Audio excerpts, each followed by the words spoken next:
하나님의 크고 놀라우시는 총회 오늘 이 시간에도 우리 가운데 함께 하심을 믿습니다. 씨름이나 스모 같은 시합을 보면 넘어지면 무조건 지게 됩니다. 그러나 유도나 레슬링 같은 시합은 넘어지더라도 지지 않을 수 있습니다. 어떻게 넘어지는가 하는 것에 따라서 승부가 달라집니다. 완벽하게 넘어지지 않으면 그 시합을 다시 시작할 수 있습니다. 그래서 이 경기를 할 때 보면 선수들은 넘어지지 않기 위해서 발버둥을 치고 넘어지더라도 약하게 얼마나 더 우아하게 넘어질까 하는 것을 가지고 혼신의 힘을 기울입니다. 이 모습이 오늘 우리가 살아가는 모습이 아닐까 생각합니다. 우리는 이 세상 살면서 얼마나 많이 넘어질 때가 있는지 모릅니다. 수도 없이 많이 넘어집니다. 날마다 넘어집니다. 넘어지면서도 다치지 않게 넘어지려고, 약하게 넘어지려고, 우아하게 넘어지려고 가능한 데미지를 줄이기 위해서 안간힘을 다합니다. 그래서 또 일어서고 또 다시 시작합니다. 이것이 오늘을 살아가는 우리 사람들의 삶의 모습이 아닐까 생각합니다. 오늘 말씀에도 보면 이런 말씀을 해주십니다. 24절 말씀에 보면 그는 넘어지나 아주 엎드러지지 아니함은 이렇게 말씀하고 있습니다. 하나님께서 함께 하시면 넘어지지만 아주 엎드러지지는 않게 해주신다는 말씀입니다. 7번 넘어져도 8번 일어설 수 있게 해주신다는 말씀입니다. 여기에 말씀 가운데 넘어진다는 말씀과 엎드러진다는 말씀은 비슷하지만 완전히 다른 의미를 가지고 있습니다. 넘어지는 것은 스톰블, 휘청거리고 기우뚱하지만 다시 일어설 수 있습니다. 다시 시작할 수 있습니다. 이것이 넘어지는 것입니다. 그런데 엎드러지는 것은 폴입니다. 떨어져 버렸습니다. 추락해 버렸습니다. 폭포수가 폭포 위에서 물이 떨어져 버리면, 추락해 버리면 밑에서 다시 올라갈 수 없듯이 추락해 버리면 끝나버리고 마는 것입니다. 그래서 엎드러지는 것은 다시 기회가 없습니다. 여러분, 우리 하나님의 자녀들은 넘어지지만 엎드러지지 않을 줄로 믿습니다. 휘청거리고 기우뚱거리고 쓰러질 수는 있지만 하나님이 도와주시면 얼마든지 다시 일어설 수 있습니다. 다시 시작할 수 있습니다. 이렇게 보면 오히려 넘어지는 것이 때로는 더 큰 은혜가 되고 축복이 될 수 있습니다. 한두 번 비틀거리고 넘어져서 더 건강하게 살 수 있습니다. 한두 번 정말 실패하고 한두 번 안타까운 일들이 오히려 10년, 20년 세월이 흐른 후에 더 큰 성공으로 이어지는 것을 많이 보게 됩니다. 여러분, 우리 인생에 위기가 없는 사람이 누가 있겠습니까? 넘어지지 않는 인생이 누가 있겠습니까? 날마다 위기가 있고 날마다 넘어지는 많은 도전과 시련이 있습니다. 그러나 넘어져도 일어서면 됩니다. 넘어서도 일어서면 되고 추락하지 않고 다시 시작하면 얼마든지 우리 인생을 아름답게 끝낼 수 있습니다. 오뚜기 같은 인생이 되어야 합니다. 오뚜기가 비틀비틀 넘어질 듯 하지만 넘어지지 않습니다. 인의 균형을 잡고 똑바로 서 있습니다. 그런데 여러분, 그것을 보셨습니까? 오뚜기 인형 쳐놓고 인상 찌푸리는 인형은 하나도 없습니다. 정말 비틀비틀하면서도 오뚜기 인형들을 보면 전부 다 환하게 웃고 있습니다. 여러분, 우리가 인생이 이렇게 기우뚱거리고 넘어져도 환하게 웃을 수 있는 그런 인생이 되어야 할 줄로 믿습니다. 불안해하지 말고 환하게 웃을 수 있는 인생, 이것이 하나님께서 주시는 은혜요 축복입니다. 사전 5기의 신화를 많이 이야기합니다. 홍수환 선수, 벌써 이 시합이 1977년 아마 78년 이 정도에 있었을 겁니다. 그래서 45년의 세월이 흘렀습니다. 그런데 홍수환 선수 하면 아직도 사전 5기를 생각합니다. 세계 챔피언을 놓고 시합하면서 카라스키아라는 당대의 무적의 선수와 한판 시합을 겨루게 되었습니다. 이 상대 카라스키아 선수는 당시에 11전 11승 11KO승입니다. 3회를 넘긴 적이 없습니다. 그 주먹을 한 대 맞으면 모두 다 다운되고 KO되는 무시무시한 선수였습니다. 홍수환 선수가 이 선수와 시합을 하다가 1회, 2회에 주먹을 맞고 4번을 다운을 당합니다.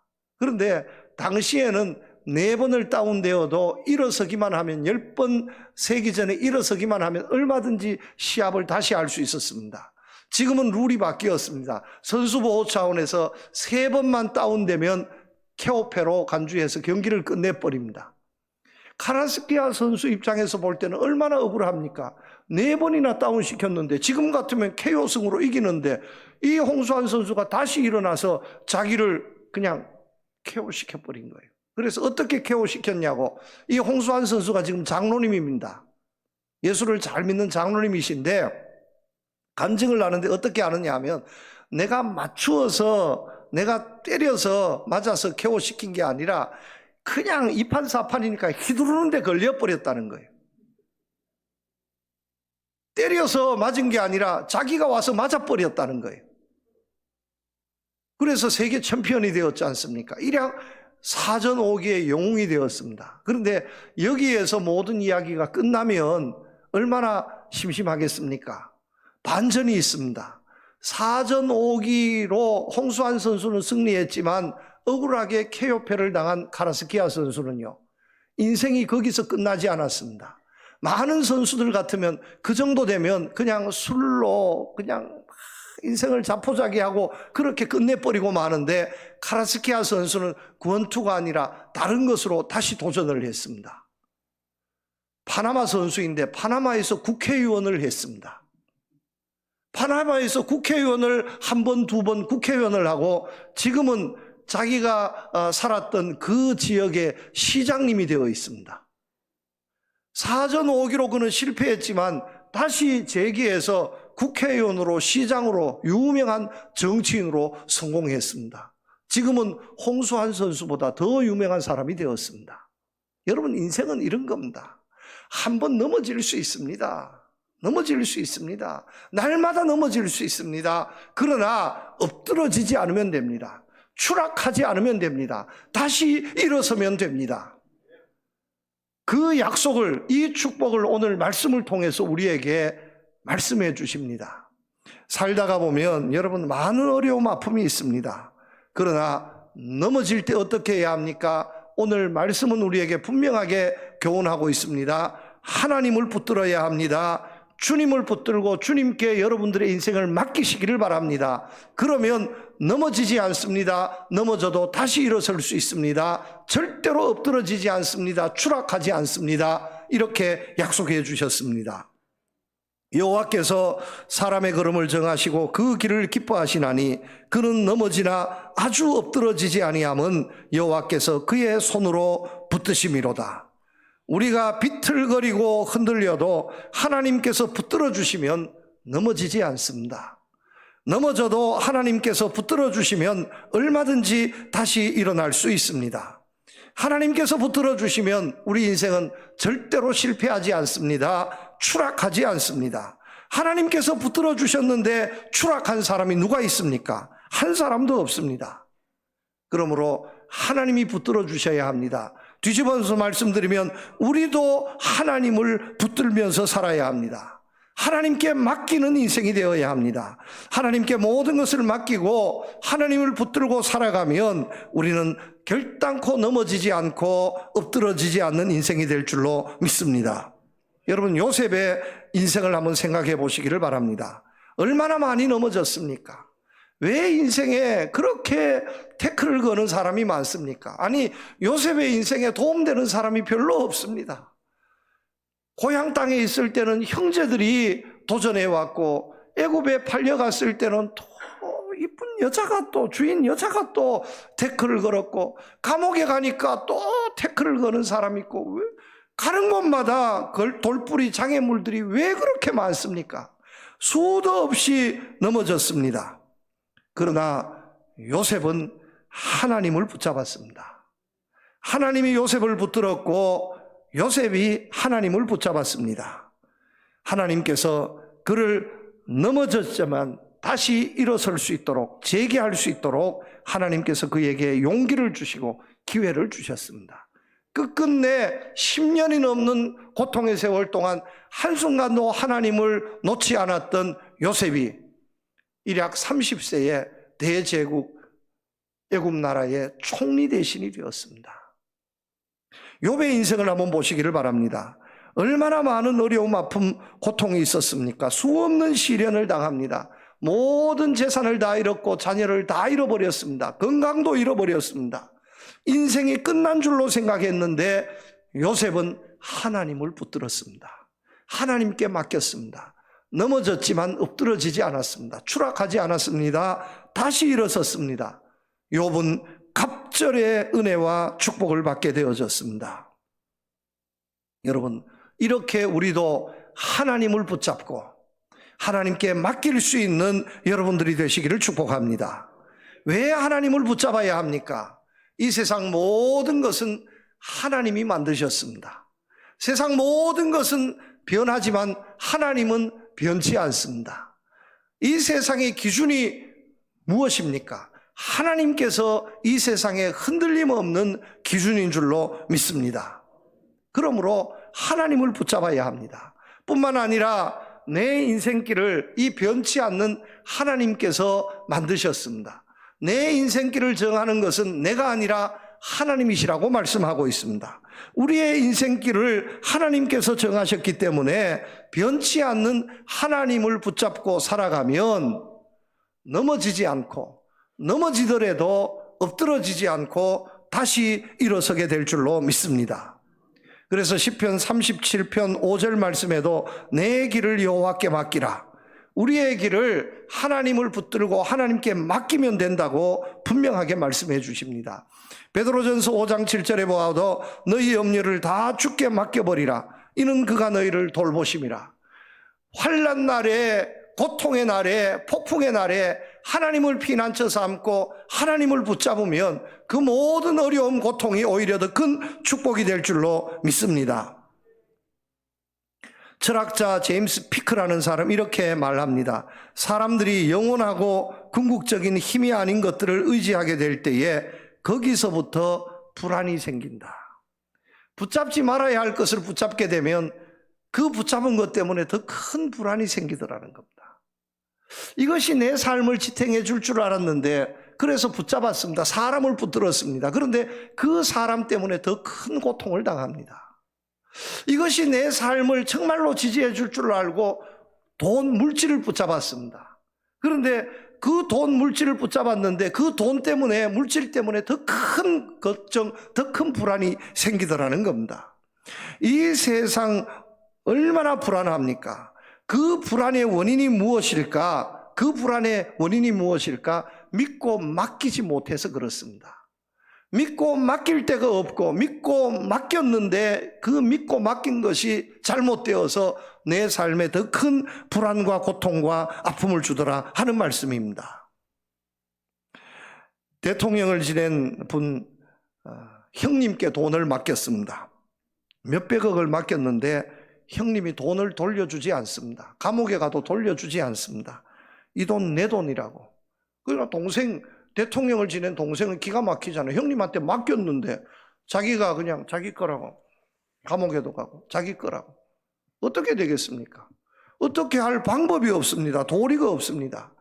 형님한테도 못 맡기고 자녀한테도 못 맡기고 부모님한테도 못 맡기고 누구한테도 맡길 수 없는 것이 우리 인생인 줄로 믿습니다.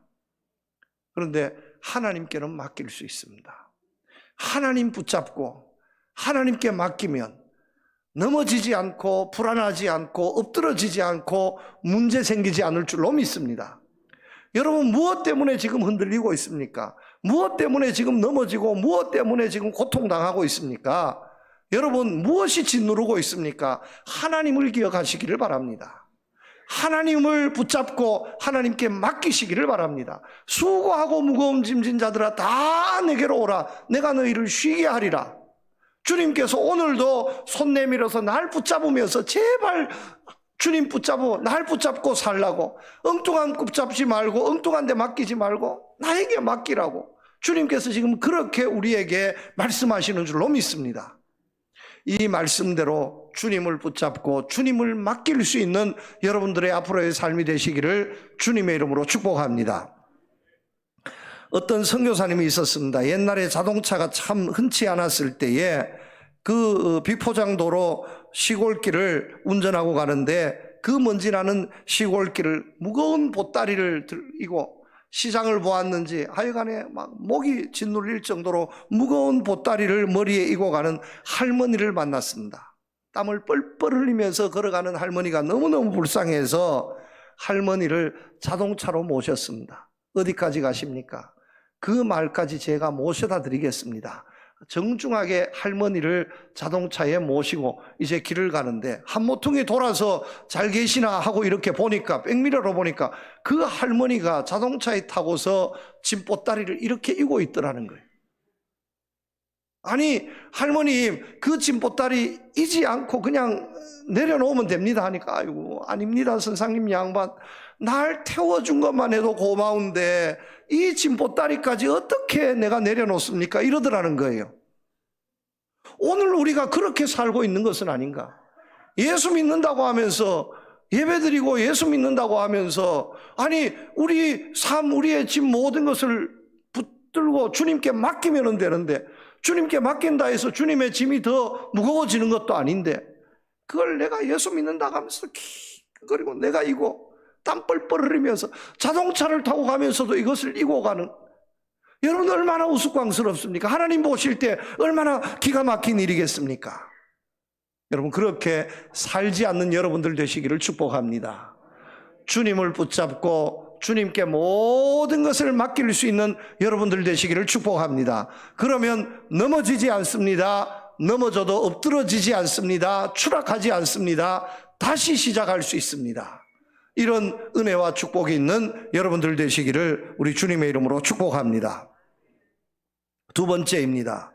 넘어지지 않고 엎드러지지 않으려면 의롭게 살아야 합니다. 25절 말씀에 분명하게 말씀하고 있습니다. 내가 어려서부터 늙기까지 의인이 버림을 당하거나 그의 자손이 걸식함을 보지 못하였도다. 의인이 버림을 당하거나 그의 자손이 걸식함을 보지 못했다 말씀하고 있습니다. 의롭게 살아야 한다는 말씀입니다. 의롭게 살면 넘어지지 않습니다. 의롭게 살면 손해보지 않습니다. 많은 사람들이 의와 불의 앞에서 방황합니다. 의롭게 살아야 할지 그냥 적당하게 불의해서 타협할지, 많은 사람들이 의와 불의의 이 갈림길에서 고민합니다. 왜 그럴까? 의롭게 살기는 살아야 하는데 의롭게 살면 혹시나 손해보는 게 아니냐.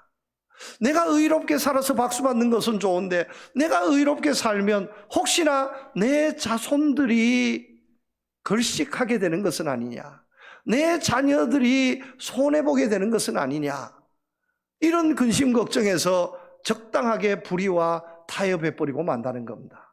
독립운동 열심히 해야 하는데 독립운동한 후손들을 보니까 그 자손들이 정말로 고통당하고 있더라.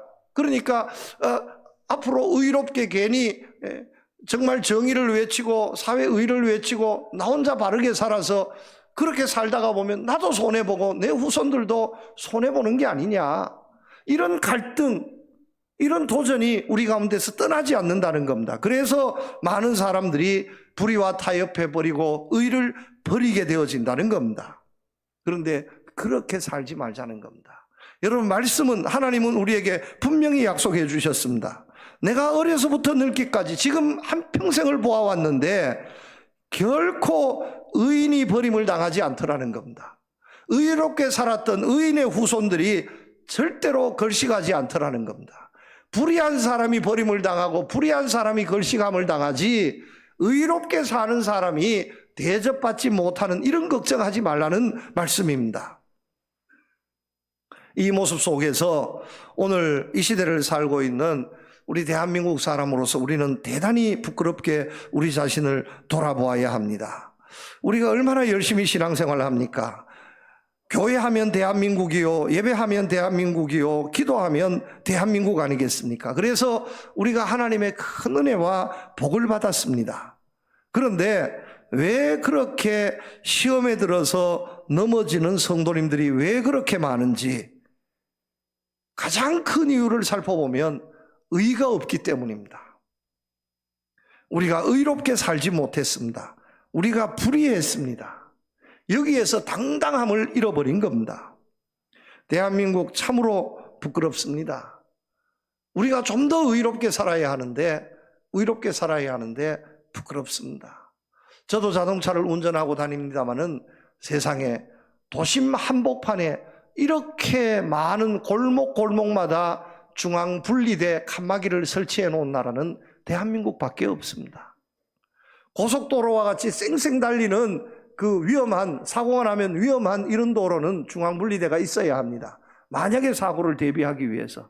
그런데 대부분의 선진국들, 대부분의 나라들이 우리나라처럼 2차선, 3차선 거의 뭐 없는 곳이 없을 정도로 중앙 분리 칸막이를 이렇게 박아 놓아서, 그것도 그냥 박아 놓으면 안 되니까 차만 넘어다니는 게 아니라 사람도 왔다 갔다 하니까 못 가게 가로 세로로 다 지렛대를 다 이렇게 박아 놓았는데, 또 그걸 못 참고 집 앞에서 이쪽 저쪽 가는데 10m만 내려가면 횡단보도가 있는데 그 10m를 못 내려가서 집 앞으로 그냥 가기 위해서 그걸 또 다 부셔서 통로를 만들어 놓고 그리로 다닌다니까요.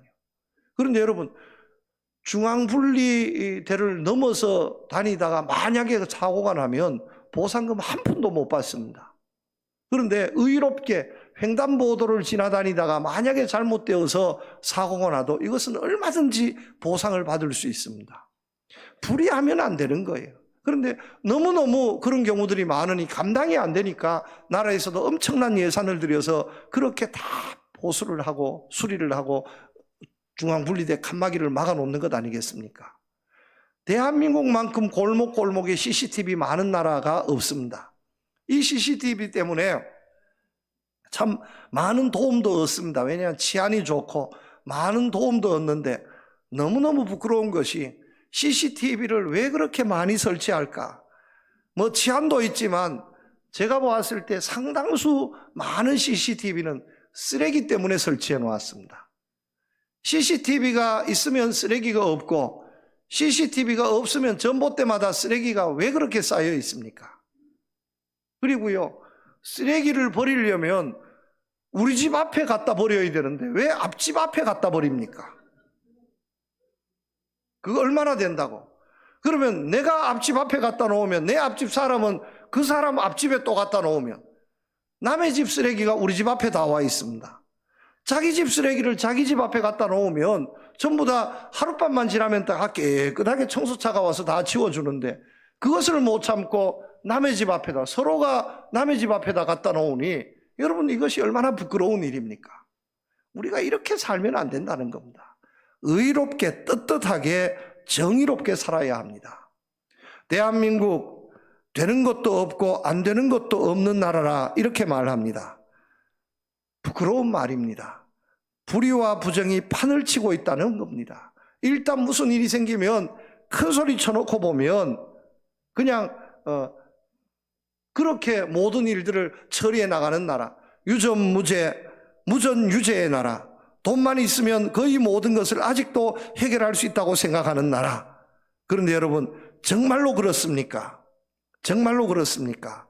그렇지 않다는 것을 알아야 합니다. 그렇지 않다는 것을 알아야 합니다. 불의하면 끝내 부끄러운 일을 당합니다.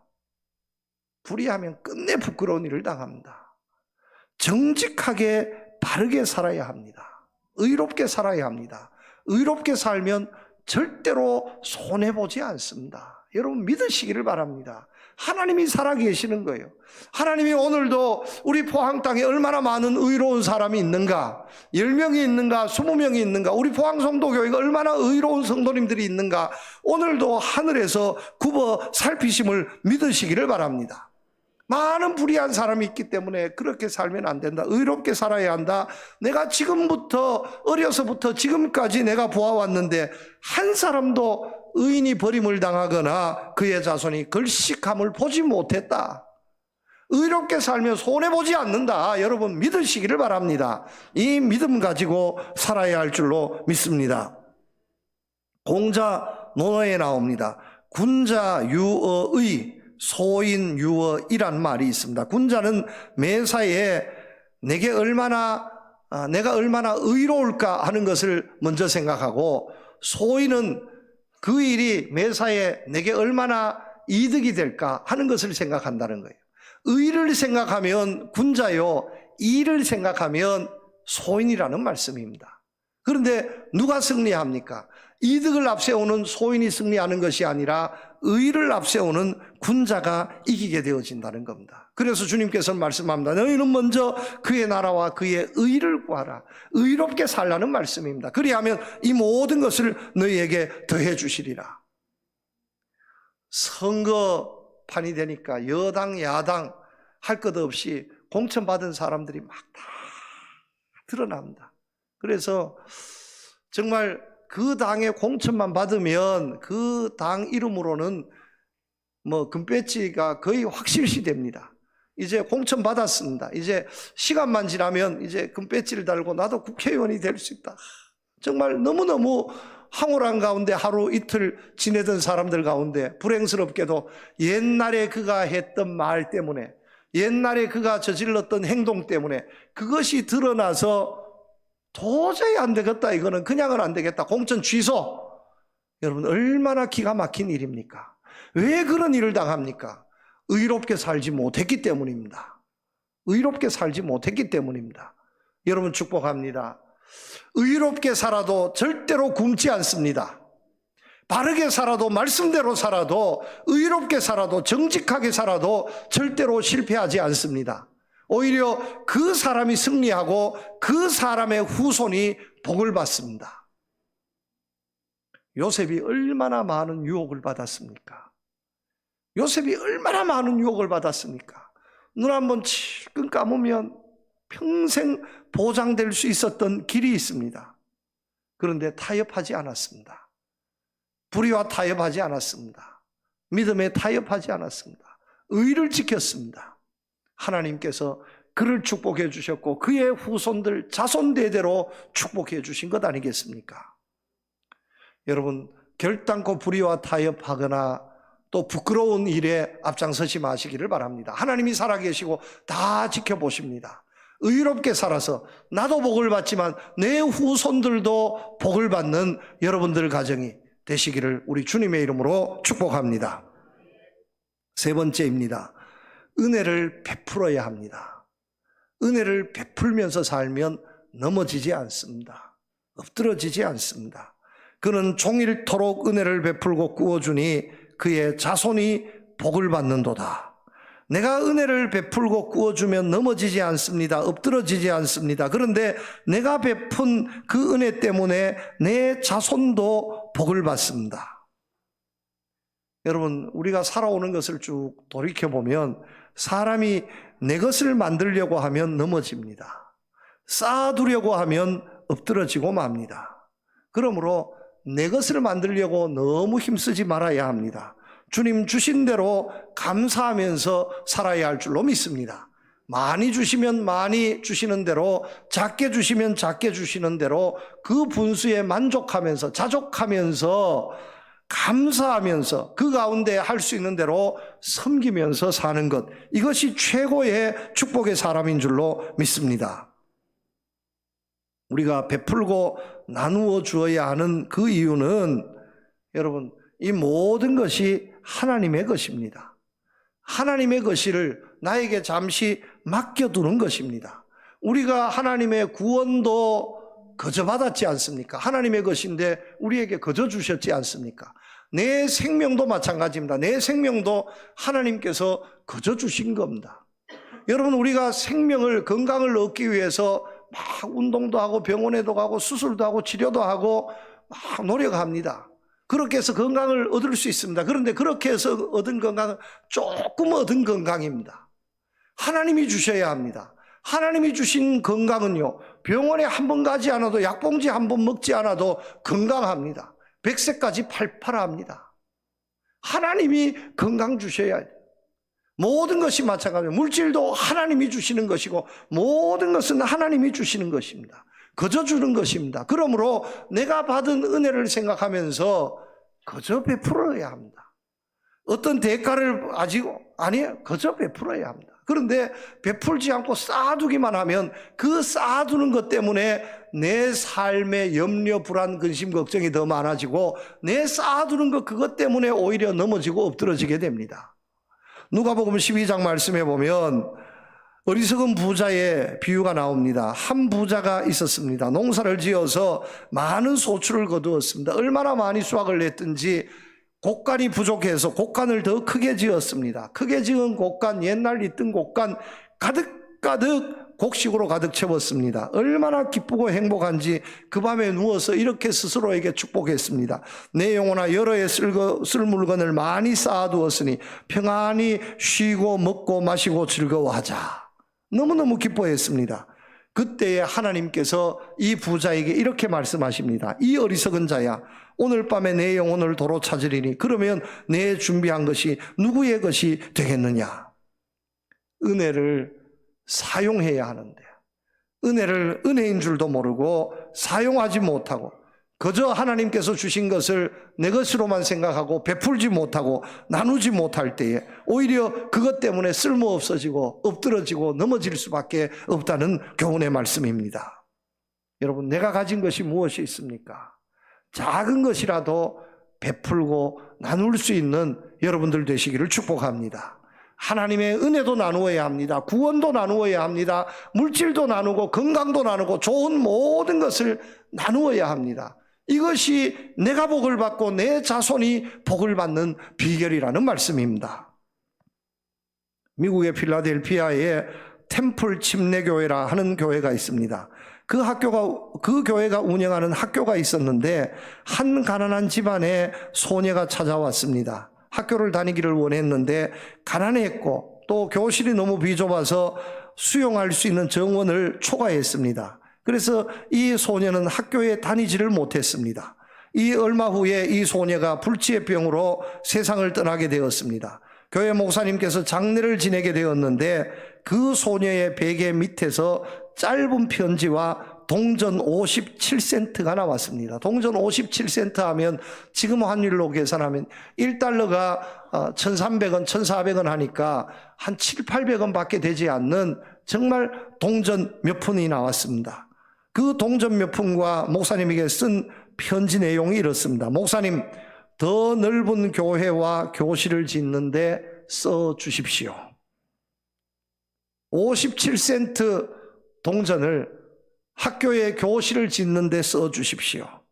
교회를 더 크게 짓는 데 써 주십시오. 왜냐하면 학교를 못 다닌 것이 한이 되었어요. 이 내용을 이 소녀의 장례식 때에 목사님이 소개를 해 주었습니다.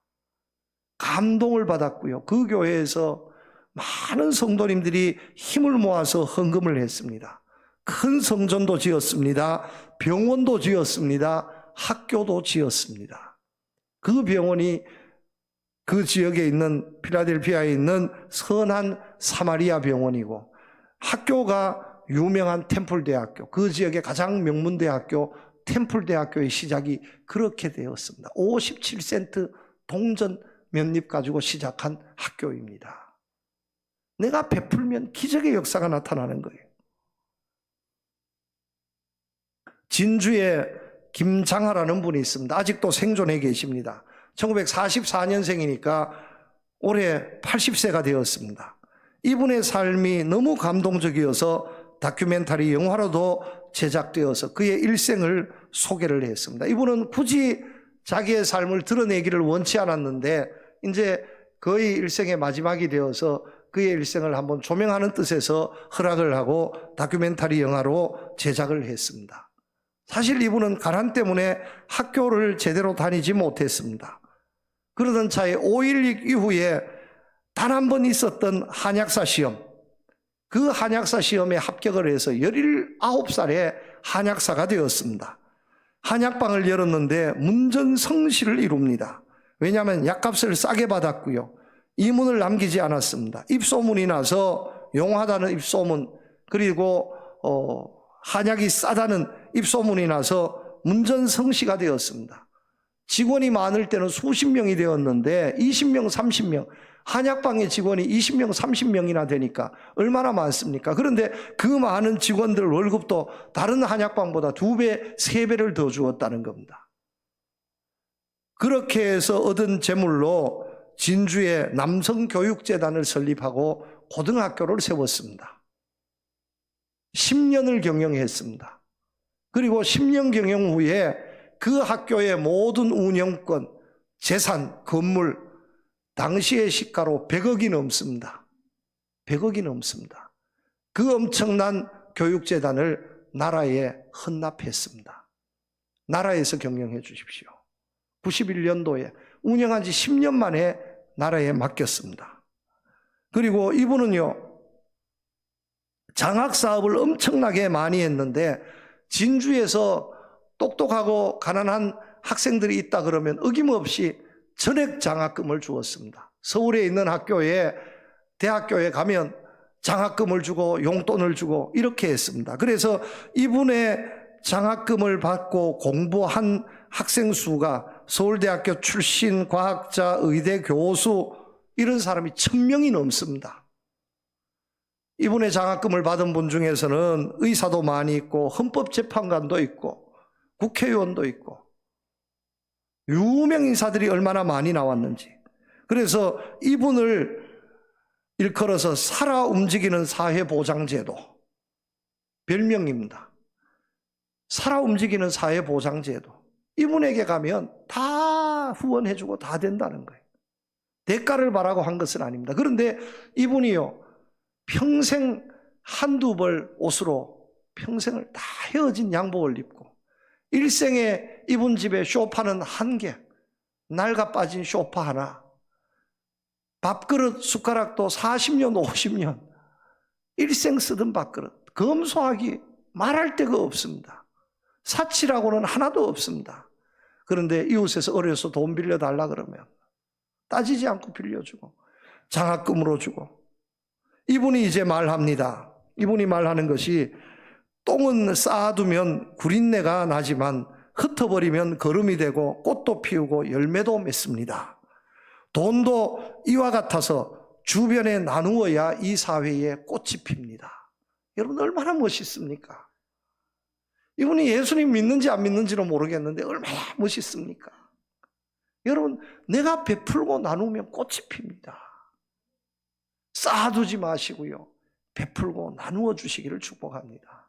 우리 교회도 베풀고 나눔에 있어서는 정말로 최선을 다하는 교회인 줄로 믿습니다. 지금보다 더 나누고 더 베풀어서 여러분 축복합니다. 넘어지지 않고 엎드러지지 않는 앞으로의 남은 삶이 되시기를 축복합니다. 나뿐만 아니라 우리 자손의 자손이 복을 받아서 넘어지지 않고 엎드러지지 않고 하나님의 큰 은혜와 축복의 삶을 누리는 우리 교회와 성도님들이 모두 되시기를 우리 주님 이름으로 축복합니다. 하나님 아버지 감사합니다. 우리가 이 세상에 시험 환란이 왜 그렇게 많습니까? 넘어지고 엎드러질 때가 얼마나 많이 있습니까? 그러나 아버지 하나님, 이 자리에 있는 우리 성도들 넘어지지 않게 해주시고 넘어지더라도 엎드러지지 않게 하시고 추락하지 않게 하여 주시옵소서.